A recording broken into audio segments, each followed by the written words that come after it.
की त्या पायऱ्यावर हा जो माणूस होता इकडे मधात, तो त्या पायऱ्यावर उभा होता आणि पायऱ्यावर उभं राहून एकदम क्रिपी स्माईल, एकदम डेंजरस स्माईल या चौघांकडे देऊ लागला आणि खतरनाकपणे हसू लागला आणि म्हणू लागला की आता तर तुम्ही चौघजणं मेलेच. आता हे चौघजणं आपल्या अंगात जेवढा जीव आहे तेवढा जीव आरडून ओरडून जोरात ओरडू लागले.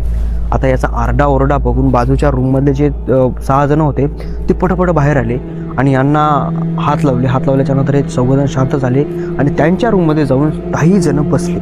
10 जण बसल्याच्या नंतर या 4 जणांसोबत जे झालेलं आहे ते सगळं त्या 10 जणांना सांगितलं की बाबा आमच्यासोबत असं झालेलं आहे आणि आता काय करायचं आहे, थांबायचं आहे की जायचं आहे.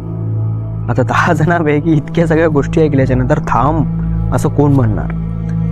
10 जण खाली उतरतात, हॉटेलच्या त्या काउंटरकडे जातात, त्यांना म्हणतात की आम्ही इतके ओरडायलो, तुम्हाला ऐकू येत नाही का?